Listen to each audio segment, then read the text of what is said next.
আমরা এনসিপিকে নানাভাবে সমালোচনা করতে পারি, কারণ তারা একটা নতুন রাজনৈতিক বন্দোবস্তের ঘোষণা দিয়েছিল।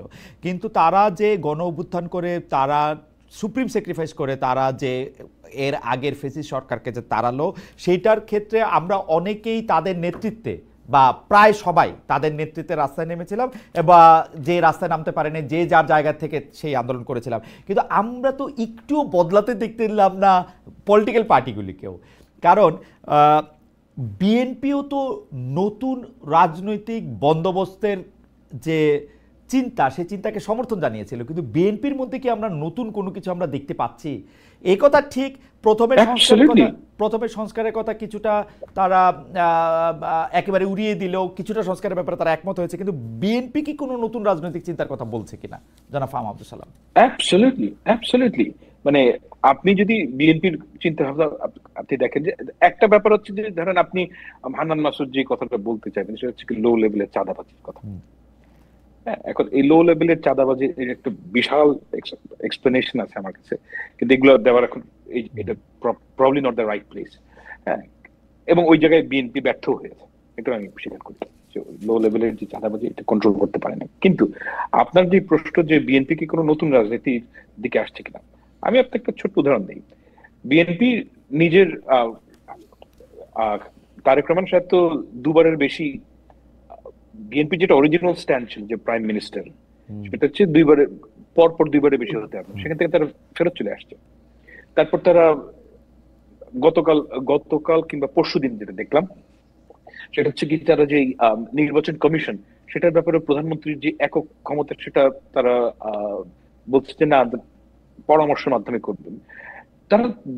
এবং ম্যাক্সিমাম যে সমস্ত সংস্কারের যত প্রস্তাব করা হয়েছে বিএনপি তো মেনে নিয়েছে। আপনি বাংলাদেশে এই অবস্থাটা কি, আপনি ধরেন যদি আওয়ামী লীগের অবস্থায় যেতেন, শেখ হাসিনাকে যদি বলা হতো, কোনোদিন শুনতো কি না? ডক্টর সালাম, আমরা যদি ওই জায়গা থেকে আসি যে আপনি লো লেভেল চাঁদাবাজির কথা বলছিলেন, কিন্তু মানুক আর না মানুক, এনসিপি কিন্তু তাদের দল পরিচালনার অর্থনৈতিক স্বচ্ছতাটার জায়গা কিরকম হবে, পলিসি কিরকম হবে, সেরকম একটা ধারণা দিয়েছে। বিএনপি কিন্তু এই ধারণা এখন পর্যন্ত আমাদের দেয় নাই। বিএনপি দলটা আসলে কিভাবে চলে, বিএনপির প্রেসিডিয়ামের বা স্ট্যান্ডিং কমিটির মেম্বাররা আসলে কিভাবে চলেন, তাদের টাকা, বিএনপির নেতৃত্বের টাকা কোত্থেকে আসে, তারা কি আসলে ব্যবসা করেন, তারা কি দল থেকে চাঁদা নেন, দল থেকে টাকা নেন, কিছুই কিন্তু আমরা জানি না।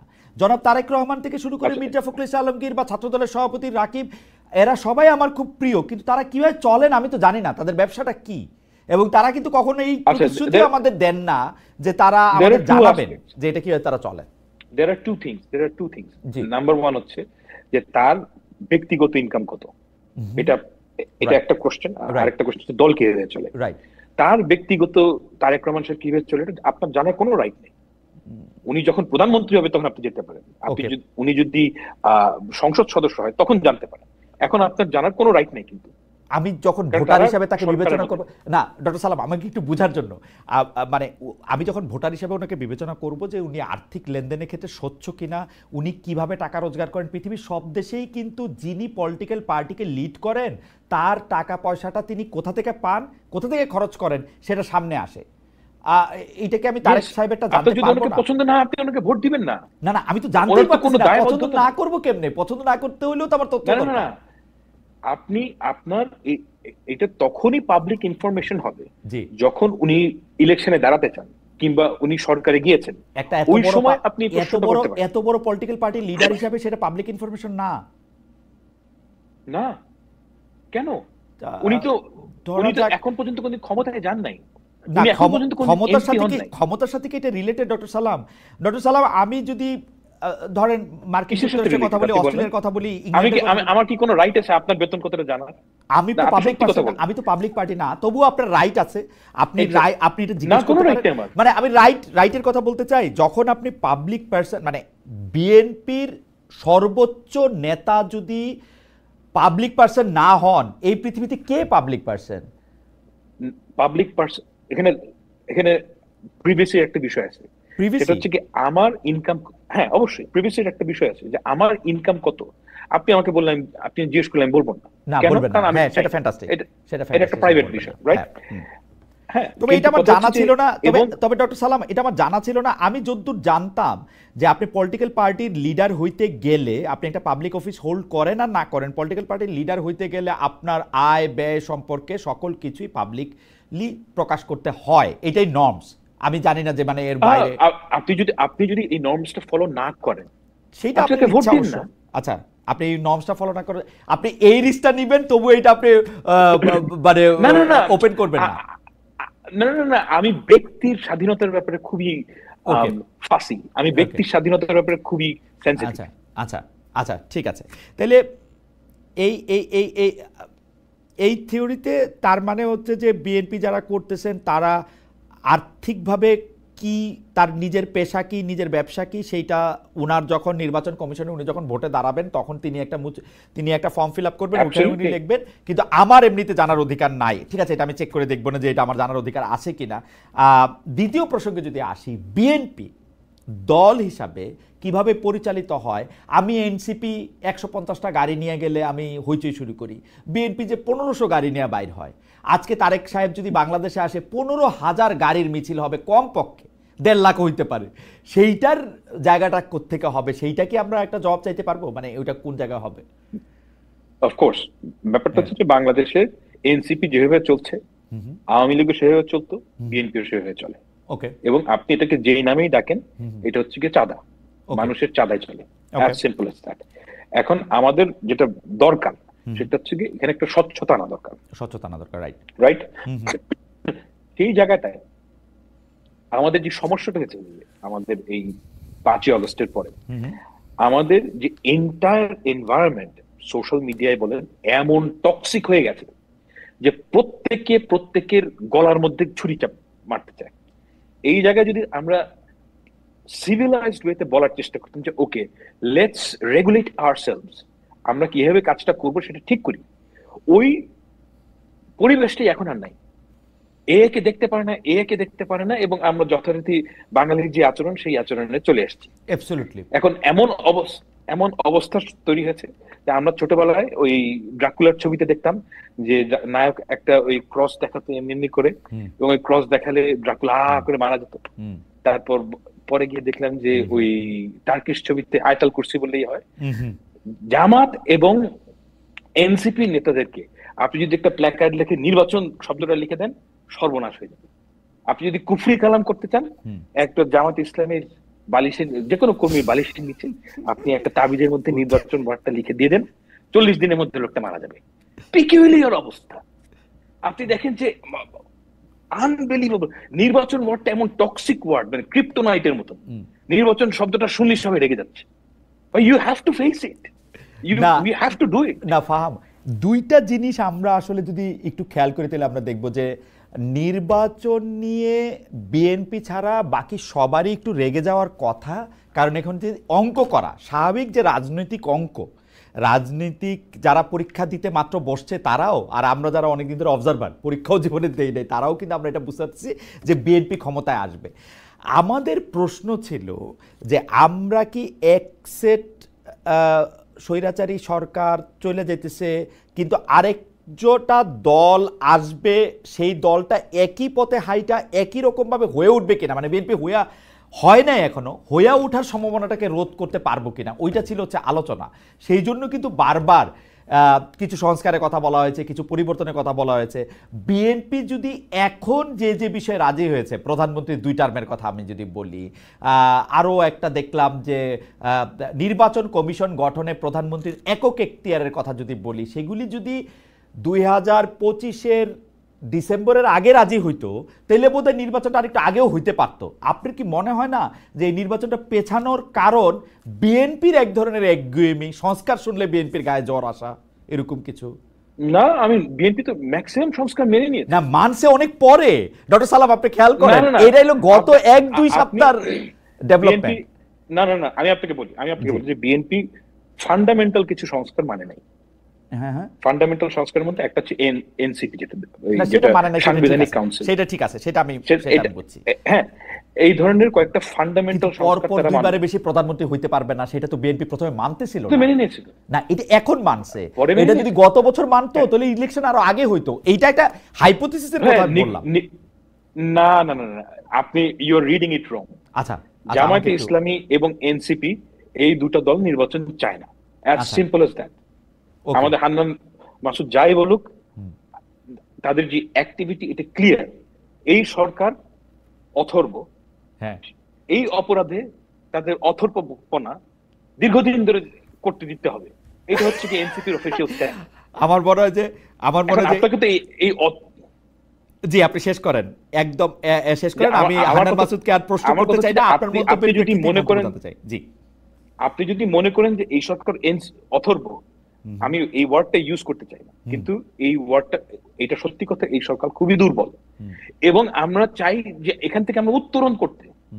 তা আপনি তো এই দুর্বল সরকারকে রেখে দিলে ওই দুর্বলতা থেকে আপনি মানে বের হতে পারবেন না।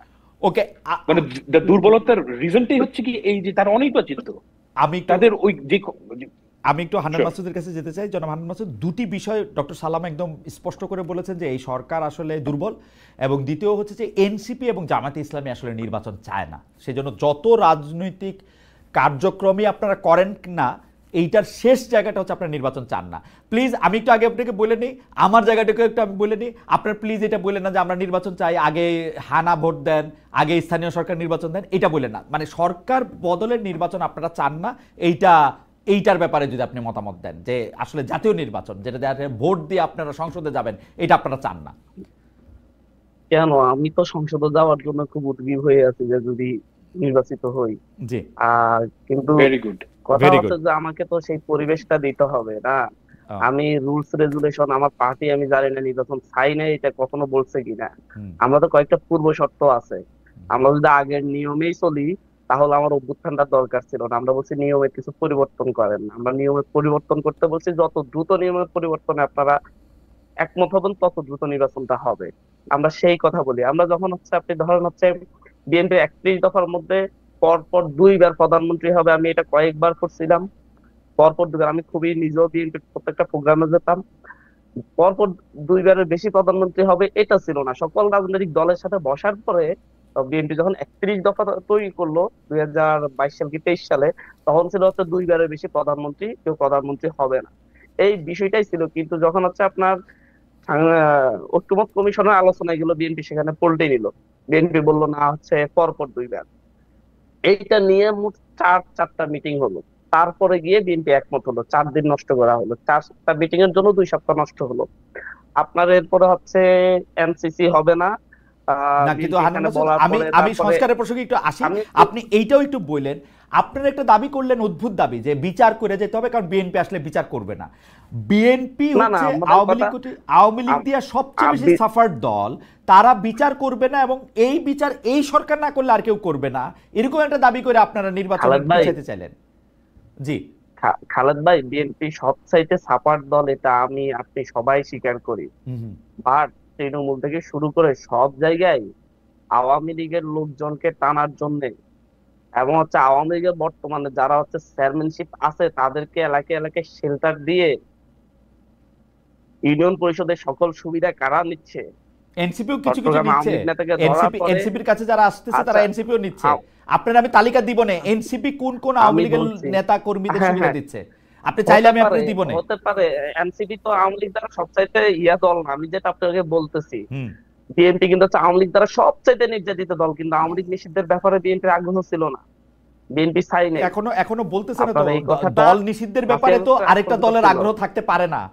আপনাদের দলের যাকে মাস্টারমাইন্ড হিসেবে পরিচয় করে দেওয়া হয়েছিল, সেই মাহফুজ সাহেবও কিন্তু প্রথম দিকে বলছিলেন আওয়ামী লীগ যেভাবে জামাতকে ডিল করছে সেভাবে আওয়ামী লীগকে ডিল করা আমাদের উচিত না।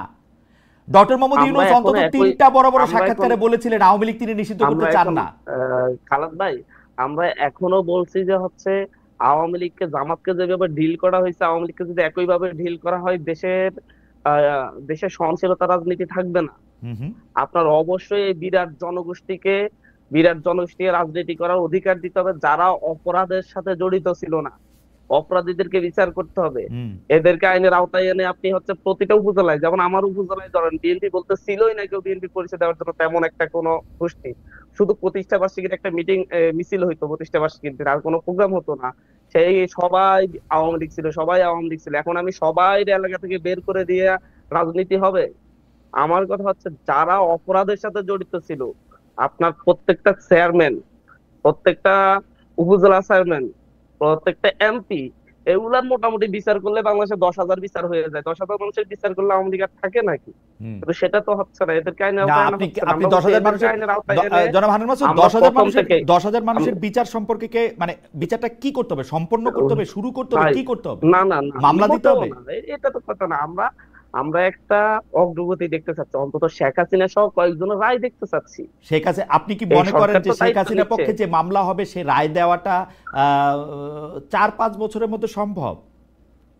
সম্ভব, কেমনে এটা? অবশ্যই কেমনে সম্ভব। এটা? কেমনে এটা? কারণ কারণ আপনার কারণ শেখ হাসিনার বিচারের জন্য যেই প্রমাণগুলা দরকার, তার মধ্যে অনেকগুলা প্রমাণ এই জনাব ইউনাইটেড হান্নান মাসুদ, নেশন, জনাব জাতিসংঘের হান্নান ইয়ে মাসুদ, থেকে আপনি এসেছে। আপনি অনেক বড় এবং রাজনৈতিক নেতা, অনেক বড় রাজনৈতিক নেতা, কিন্তু আমি আপনাকে আসলে বাংলাদেশের ফৌজদারি কার্যবিধি আর দণ্ডবিধিটা যেই অবস্থায় আছে সেই অবস্থায় আপনি এজন্য ভাই, এজন্য তো দুটো ট্রাইব্যুনাল করা হয়েছে। দ্রুত বিচার ট্রাইব্যুনাল করে রে ভাই, দ্রুত বিচার দ্রুত বিচার ট্রাইব্যুনাল কইরাই, দ্রুত বিচার ট্রাইব্যুনাল করলেও আপনাকে তার মধ্যে সাক্ষী নিতে হবে, সাক্ষ্য প্রমাণ নিতে হবে, এবং সেই দ্রুত বিচার ট্রাইব্যুনালের উপরেও একটা এপিলেট কোর্ট আছে, সেই এপিলেট কোর্টে গিয়ে আপনার আমি বিচার বিচার নিম্ন নিম্ন আমরা বলছি বিচারের, আমরা বলি যে হচ্ছে বিচার অগ্রগতি দেখতে চাচ্ছি, রায় দেখতে চাচ্ছি। নিম্ন আদালত থেকে রায় আসার পরে আপিল বিভাগে যাবে, হাইকোর্টে যাবে। রায় দেখতে চাচ্ছেন, রায়ের জন্য তো আচ্ছা, আমি আমি আমার মনে হয় যে আপনাদের দলেও অনেক আইন কানুনের লোক আছেন, তাদের সাথে একটু কথা বলেন আপনি। ট্রাইব্যুনাল দ্বিতীয় ট্রাইব্যুনালকে এখনো কার্যকর করে নাই। সরকারের আমরা যে অনীহা অনিচ্ছা দেখি, এটা নিয়ে তো আমরা উদ্বিগ্ন, আমরা মানে হচ্ছে খুব আতঙ্কিত। কারণ সরকারের 2-3টা ট্রাইব্যুনাল করে বিচারগুলা তো দ্রুত করতে পারে। একটা ট্রাইব্যুনাল করে সে এরপর সেকেন্ড ট্রাইব্যুনাল করতে, সেটাকেও ভালোভাবে কার্যকর করে নাই। আমরা বলছি না যে হচ্ছে নির্বাচন হতে হবে না, নির্বাচন হওয়ার জন্য কিছু আমরা মৌলিক শর্ত দিছি। আমরা বলি নাই যে সবাই ফাঁসিতে ঝুলাই দিয়ে তারপর নির্বাচন। আমরা হচ্ছে বিচার অগ্রগতি দেখতে চাচ্ছি। আপনারা কোনো অগ্রগতি দেখতে পাচ্ছেন না এখন পর্যন্ত? না, আমরা অগ্রগতি দেখতে পাচ্ছি না এখন পর্যন্ত সেই পরিমাণে। 1 বছর হয়ে গেছে, সাক্ষ্য গ্রহণ শুরু হয়নি। মানে কি আমরা এটাকে সাক্ষ্য গ্রহণের আগে মানে এখন মুশকিলটা হলো, আপনারা যখন আমি এটা বলবো যে সাক্ষ্য গ্রহণের আগে যে আইন কানুনের প্রসিডিওর লাগে, তখন আপনারা বলবেন আমরা বিপ্লবী সরকার, বিপ্লব তো আইন কানুন মাইনা হয় নাই। কিন্তু এখন বিচার যদি আপনি আইন কানুন মাইনা কন, তাহলে আইনের অগ্রগতি দেখতে চাচ্ছি। আপনার আওয়ামী লীগের কিছু মৌলিক বিচার ছাড়া, অগ্রগতি ছাড়া আপনি নির্বাচন দেওয়াটা প্রতারণা হবে। আচ্ছা, আমরা বলছি যে হচ্ছে সংস্কার, যে আমার নির্বাচনের জন্য যে ফিল্ড দরকার সেই ফিল্ডটা দেন। আপনি তো আমার একজন কর্মী, আমার মিছিলে আসলে দেখি যে আওয়ামী লীগ যেভাবে বাড়িতে ফেরার পর হুমকি দামকি দিত, গায়ে হাত তুলতে, এটা অহরহ করতেছে। আমি কিভাবে এই নির্বাচনে যাবো? আমি তো দেখতেছি পরিবেশটা একই। আমি দেখতেছি আমি প্রচারণা। আচ্ছা, আমার মনে হয় যে জনাব হান্নান মাসুদের বক্তব্য একদম পরিষ্কার করেছেন যে গণ অভ্যুত্থান দায়িত্ব নিতে হবে। বিএনপি বড় দল হিসেবে দায়িত্ব নিতে হবে, আমাদেরকে আস্থায় নিতে হবে যে তাদের নেতা কর্মীরা আমাদেরকে মানে হচ্ছে অন্যায় ভাবে আঘাত করবে না, সুন্দরভাবে আমাদেরকে রাজনৈতিক কর্মকাণ্ড করতে জনাব হান্নান মাসুদের সাথে প্রতিনিয়ত আজ পর্যন্ত আমি একটু শেষ করি। চট্টগ্রামে সহ গোপালগঞ্জে হামলার পরে বিএনপির যেই পরিমাণ পোস্টেড নেতাকর্মী ফেসবুকে পোস্ট দিয়ে হুমকি দিয়েছে এবং বিভিন্ন জায়গায় হামলা করেছে লোকজন আমাদের প্রোগ্রাম থেকে যাওয়ার পরে, তাদের বিরুদ্ধে যদি ন্যূনতম সাংগঠনিক ব্যবস্থাও বিএনপি নিত, তাদের যারা এইভাবে একবার প্রকাশ্য হুমকি দিয়ে হামলা করছে, তাহলে আমরা মনে করতাম বিএনপি চাই যে হচ্ছে লেভেল প্লেইং ফিল্ডে সুন্দর একটা নির্বাচনী পরিবেশ তৈরি করতে। আমার মনে হয় আপনার বক্তব্য একদম পরিষ্কার। কারণ এইটা নিয়ে আমি এখন জনাব ফাহাম আব্দুল সালামের কাছে যাবো। জনাব ফাহাম আব্দুল সালাম, বিচারের জন্য যে দাবি তারা করতেছেন যে একটা দৃশ্যমান অগ্রগতি, এবং তারা দাবি করতেছেন যে বিএনপি ক্ষমতা আসলে যে তাদের কোনোভাবে হেনস্থা করা হবে না, সেই রকম কোন একটা আস্থায় নেওয়া, সেটি দেখা যাচ্ছে না। বড় ক্ষমতায় আসবে তা না ভাই, সেটা বলিনি, বলছি একটা নির্বাচনের পরিবেশে প্রচার প্রচারণার ক্ষেত্রে আমাদের স্বাধীন ভাবে কেউ এনসিপি করতে পারবে, কেউ জামাত করতে পারে, সেই পরিবেশটা বিএনপি ওকে ফ্যান্টাস্টিক। আমার অনেক উদাহরণ দিতে পারবো।